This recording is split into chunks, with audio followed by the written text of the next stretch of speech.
ये मेरे वो भारतीय जनता पार्टी के, ये मेरे जो आम कार्यकर्ता की जो आवाज ऊपर तक पहुंची, ये वो आवाज के रूप में दीपक चौधरी यहाँ खड़ा है। ठीक है, अब सफाई कर्मचारी रिटायर भी हो रहे हैं, कुछों का देहांत भी हो गया, लेकिन इस फर्जीवाल को कोई मतलब नहीं था। नमन करता हूं उनको कि उन लोगों ने जो मुझे आशीर्वाद दिया, उस आशीर्वाद के रूप में खेल दी थी।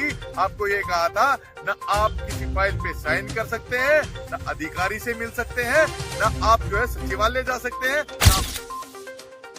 बादली विधानसभा से भारतीय जनता पार्टी के प्रत्याशी दीपक चौधरी ने आज अपने विधानसभा में पार्टी के कार्यकर्ताओं की एक बैठक रखी। इस बैठक के अंदर उन्होंने चुनाव को लेकर चर्चा की कि किस तरीके से चुनाव जीता जाए और भारी बहुमतों से जीत जाए, और जो आम आदमी पार्टी की विनाशकारी नीति हैं उनको जनता के बीच में कैसे लेकर जाना है, यही सब बातें कहीं। भारतीय जनता पार्टी के प्रत्याशी दीपक चौधरी ने कार्यकर्ता बैठक में आम आदमी पार्टी की सरकार पर आरोप लगाते हुए कहा कि हमारी बादली विधानसभा के अंदर पिछले 10 सालों के अंदर कोई भी कार्य नहीं हुए हैं। कूड़े की ढेर की बात करें तो कूड़ा उन्होंने हमारी पूरी विधानसभा के पार्कों के अंदर भराई के नाम पर फैलाकर रख दिया है, जिससे गंदगी ने लोगों का जीना दुर्भर कर दिया। जहां बच्चे खेलने जाया करते थे उन्हीं पार्कों में और खाली जगह पर उन्होंने कूड़े को लाकर और जमीन को समतल करने के नाम पर सारा कूड़ा वहीं डाल दिया। दीपक चौधरी ने कहा कि अगर मुझे बादली विधानसभा की जनता आशीर्वाद देगी तो मैं बादली विधानसभा में जितने भी कार्य रुके में उन सब कार्यों को करवाना मेरी प्राथमिकता है। 5 फरवरी का दिन होगा, 5 फरवरी का दिन होगा, 5 फरवरी का दिन होगा। बादली विधानसभा में कमल खिलेगा, कमल खिलेगा, भाई दीपक चौधरी जिंदाबाद, भाई दीपक चौधरी जिंदाबाद, भारतीय जनता पार्टी जिंदाबाद, भारतीय जनता पार्टी जिंदाबाद, बादली विधानसभा जिंदाबाद, बादली विधानसभा जिंदाबाद। दीपक का प्रकाश फैलाएंगे, दीपक का प्रकाश फैलाएंगे, भाजपा को जिताएंगे, दीपक का प्रकाश फैलाएंगे, भाजपा को जिताएंगे। बहुत बहुत धन्यवाद आप सबसे। चौधरी का इसमें कोई योगदान नहीं जो प्रत्याशी बनाया है। ये मेरे वो भारतीय जनता पार्टी के, ये मेरे जो आम कार्यकर्ता की जो आवाज ऊपर तक पहुंची, ये वो आवाज के रूप में दीपक चौधरी यहाँ खड़ा है। और मैं तहे दिल से मैं धन्यवाद करता हूँ अपनी पूरी जनता का, उनके पैरों को हाथ लगाकर नमन करता हूँ उनको कि उन लोगों ने जो मुझे आशीर्वाद दिया, उस आशीर्वाद के रूप में यहाँ खड़ा हूँ। जी। अच्छा सर, ये दिल्ली शहर में जो जगह जगह कूड़ेदानों में कूड़ा बाहर पड़ा हुआ है, उसके बारे में आप क्या कहेंगे? भाई साहब, दिक्कत क्या है कि एक जो है ना अराजक सरकार जो यहाँ पे चल रही है, उसने पहले निगम के जो है फंड रोके जब भाजपा की सरकार थी बदनाम करने के लिए। अब उन्होंने जब रोक दी तो अब वो चीज उन्हीं पे ही दिक्कत आ रही है, क्योंकि पिछले 10 सालों से हमारे यहाँ सफाई कर्मचारियों की भर्ती नहीं हुई। ठीक है, अब सफाई कर्मचारी रिटायर भी हो रहे हैं, कुछों का देहांत भी हो गया, लेकिन इस फर्जीवाल को कोई मतलब नहीं था। अच्छा सर, एमसीडी के जो कार्यकर्ता हैं वो लोग परेशान हैं, वो चाहते हैं ना, क्योंकि हम यहाँ पे पार्षद के रूप में भी 2 साल से देख रहे हैं, लेकिन हमें जो फेस करना पड़ रहा है, हमें फटीक लगवा के अपने काम करने पड़ रहे हैं। एक जगह पे परमानेंट हम कर्मचारी नहीं दे पा रहे, क्योंकि कर्मचारियों की इतनी भारी किल्लत है। ये इन जो हैं उनके ही पैसे नहीं दे पा रहे, नहीं तो वो कहां से भर पाएंगे, क्योंकि इसने अपना जितना भी सारे का सारा पैसा है वो अपने प्रचार में, अपने सुख सुविधाओं में, उसमें इस्तेमाल कर लिया। दिल्ली के टैक्स पेयर का पैसा। एक चीज इस बार जो मैंने 15 अगस्त पे सबसे शर्मनाक देखी कि जो बच्चों को हम प्रोत्साहित करने के लिए इनाम देते हैं, जिसका शुल्क 18 रुपए एमसीडी की तरफ से आता है, पहली बार ऐसा हुआ है इतिहास में कि वो 18 रुपए स्कूल के बच्चों को जो पुरस्कार देते थे, इस बार वो भी नहीं आए हैं, और ये शिक्षा मॉडल का ढकोसला पीटता है। अच्छा सर, एक छोटा सा सवाल और, केजरीवाल का क्या हो सकता है? केजरीवाल का कुछ नहीं हो सकता। केजरीवाल को जेल जाना है, केजरीवाल को जेल जाना पड़ेगा। ये जो कह रहा है कि मैं मुख्यमंत्री तभी बनूंगा जब जनता चाहेगी, भाई साहब आप कंडीशनल बेल पे हैं, आप झूठ मत बोलिए। कोर्ट ने आपको जब बेल दी थी आपको ये कहा था न आप किसी फाइल पे साइन कर सकते हैं, न अधिकारी से मिल सकते हैं, न आप जो है सचिवालय जा सकते हैं, न आप विधानसभा में जा सकते हैं। तो भैया आप कैसे जो है सुप्रीम कोर्ट से ऊपर होके सीएम थोड़ी ना बन जाएंगे।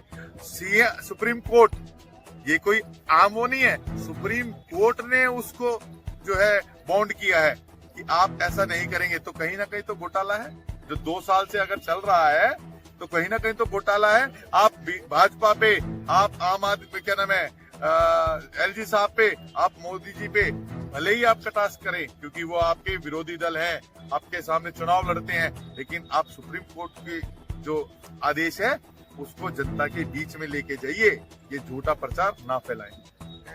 Thank you sir. हाँ, कैग रिपोर्ट भी जो है अभी कैग रिपोर्ट जो है 2026 करोड़ का जो नुकसान हमारी दिल्ली की जनता को इस फर्जीवाल के थ्रू हुआ है, जो 2026 अगर हमारे बच्चों के भविष्य के लिए उज्जवल बनाने के लिए लगते, ये सीवर साफ होते, रोड बनते तो हमारी दिल्ली और बेहतर होती। लेकिन उसने नुकसान करना था, नुकसान करके उसने जो है वो पैसा लेके अपने प्राइवेट उससे लेके और गोवा और पंजाब में सरकार बनाने चला गए थे, तो हमारे टैक्स पेयर का पैसा था। Thank you sir. में उसकी सरकार नहीं थी तब वो क्या कहता था कि 1 साल के अंदर अंदर इस कूड़े के पहाड़ को खत्म कर दूंगा। आज 2 साल से ऊपर जाने को हो गए, वो कूड़े का पहाड़ खत्म हुआ या ना खत्म हुआ, उसका जो मलबा है जो उससे उठा के हमारी तमाम सारी कॉलोनियों में वो गंद भर दिया गया।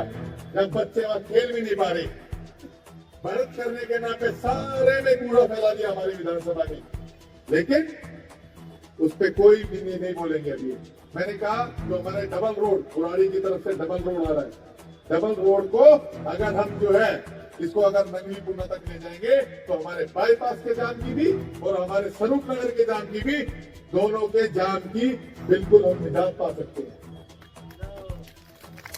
उसके बाद में मैंने कहा कि ये क्योंकि पूरी की पूरी हमारे कार्यकर्ता है, अब कार्यकर्ता अगर यहाँ से बीच में जाएंगे तो उन्हें पता होना चाहिए कि जिसके लिए वोट मांग रहे हैं वो उसका विजन क्या है, वो क्या सोचता है विधानसभा के बारे में। मैं आज किसी के भी इनके बाद, चलो पहले मैं इनकी बात करूं, पहले मैं ये बताना चाहूंगा जो रेलवे लाइन है, रेलवे लाइन के साथ साथ में मैंने चीफ इंजीनियर का दौरा करवाया जो हमारे ट्रांसपोर्ट नगर में है। भाई साहब, रिंग रोड की तरफ में रेलवे लाइन के साथ साथ मैंने कहा जी छोटा सा नाले पे पुल है, अगर वो नाले पे पुल बन जाए तो हमारे ट्रांसपोर्ट नगर का, हमारा बादली गांव का जो हमारा पीछे हमारा जो है पुराना बस स्टैंड की तरफ में जितनी भी कॉलोनी है उनके लिए वो डायरेक्ट बाईपास से कनेक्ट हो जाएंगी और हमारे लिबासपुर की पुलिया खाली मिलेगी। उसके बावजूद भी पिछले दिनों फेसबुक पे आपने देखा भी होगा, मैंने चंदोले जी को बुलाया, मैंने कहा सर ये भाई साहब जो ये हमारा अंडरपास है, ये अंडरपास अब इतना लोड नहीं ले सकता तमाम, क्योंकि मैं क्षेत्र में रह रहा हूँ, मैं महसूस कर सकता हूँ अगर आपके बच्चे 2-2 घंटे जाम में खड़े होके आ रहे हैं स्कूल से, तो मेरे बच्चे भी जाम में उसी जाम में खड़े होके भूख के प्यासे घर आ रहे हैं, तो मैं आपकी उस चीज को महसूस कर सकता हूँ। तो मैंने कहा भाई साहब कि जो ये रोड है ये तो हमारा खराब हो चुका है अंडरपास, जिन्होंने बनाया बड़े गलत तरीके से बनाया, अगर हम हमारा जो लिफ्ट है अगर हम इस लिफ्ट की तरफ से अगर एक पुल उठा के और सेक्टर 18 की तरफ अगर हम जोड़ दें तो हमारा तमाम जो सारा क्षेत्र है ये जाम जो है जाम मुक्त बादली हो जाएगा। मकान होना चाहिए, उन्होंने 3000 मकान 2022 में दिए और पिछले हफ्ते 10 दिन पहले 1627 चाबी बाकायदा चाबी दी उनको और कहा कि आप झुग्गी से उठ के आप फ्लैटों में रहोगे, ये सम्मान मोदी जी ने दिया है। और दूसरी तरफ हमारा एक फर्जीवाल है, उसने क्या किया 7400 फ्लैट हमारी विधानसभा में पिछले 10 साल से बुराड़ी रोड पे तैयार है या नहीं है 10 साल से, जिसकी 40 साल की उम्र होती है उन फ्लैट की, 10 साल से पहले उन झुग्गी वालों को दे देने चाहिए थे, लेकिन एक भी फ्लैट किसी गरीब आदमी को, किसी झुग्गी वालों को उसने एक फ्लैट नहीं दिया, एक पक्का मकान इस फर्जीवाल ने नहीं दिया। कि जो 10 साल उन गरीब आदमियों के जो खुशहाल जिंदगी के हो सकते थे, वो 10 साल इसने खत्म कर दिए हमारे उस गरीब जनता की, जो उसे वोट देती थी और उसे जिताती थी। लेकिन नहीं, उसकी सोच क्या है? इससे पहले एक पार्टी थी हमारी दिल्ली में, हमेशा वो चुनाव पे क्या कहती थी कि चुनाव उनका एक ही एजेंडे पे रहता था, रोटी, कपड़ा और मकान। ठीक है, ये हमारी मूलभूत सुविधाएं हैं। आज इसने हमारे साथ क्या किया है? इसने हमारे साथ ये किया है कि सीवर, पानी, बिजली फ्री, इन चीजों पे जो हमारी मूलभूत सुविधाओं को है, उसको हमारे दिमाग में इतना बड़ा बना दिया कि कोई नेता आए तो ये कहे कि भैया मैं आपके पानी ठीक करा दूंगा, मैं आपका सड़क ठीक करा दूंगा, मैं आपके सीवर ठीक करा दूंगा। अरे भैया, ये तो कोई भी आएगा, उसका हमारी जनता का मूलभूत अधिकार है। आप ये बताइए कि हमारे यहाँ स्टेडियम क्यों नहीं खुली? आप ये बताइए हमारे यहाँ अच्छी अच्छी एकेडमी क्यों नहीं खुली? आप ये बताइए हमारे अच्छे अच्छे पार्क क्यों नहीं बनाए आपने?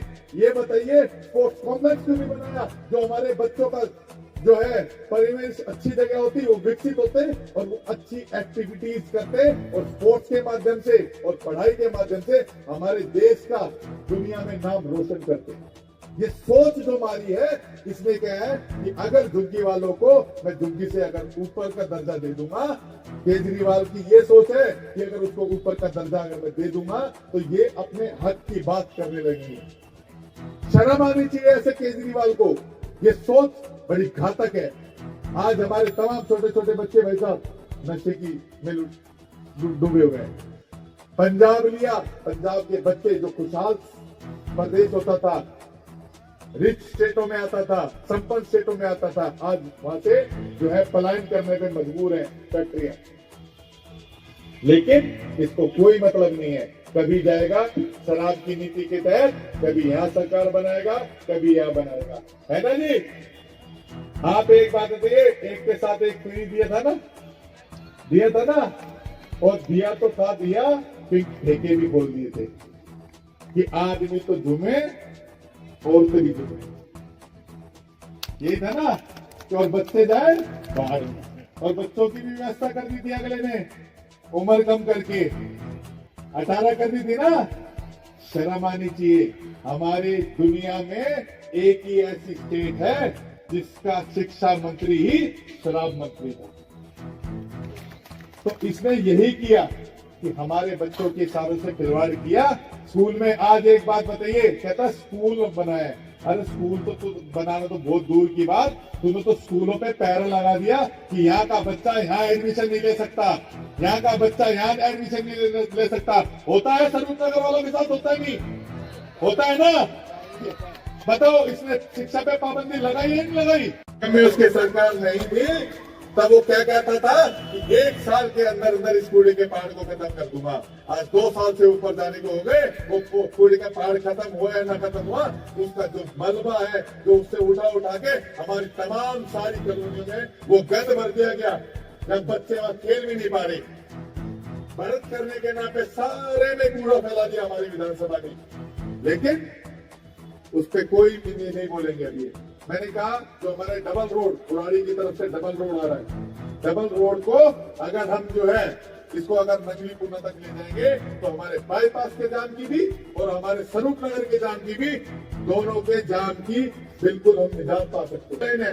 रेलवे लाइन के साथ साथ में मैंने चीफ इंजीनियर का दौरा करवाया जो हमारे ट्रांसपोर्ट नगर में है।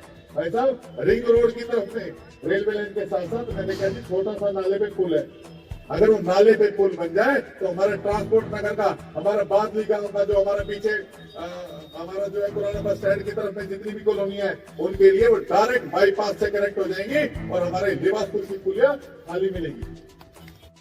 कि हम उस संगठन से के साथ जुड़े हुए हैं, उस छत्र छाया में जीते हैं जो हर टाइम जो है, हर समय, हर पल जो है देश के निर्माण का और देशभक्ति के पहुंचा सके।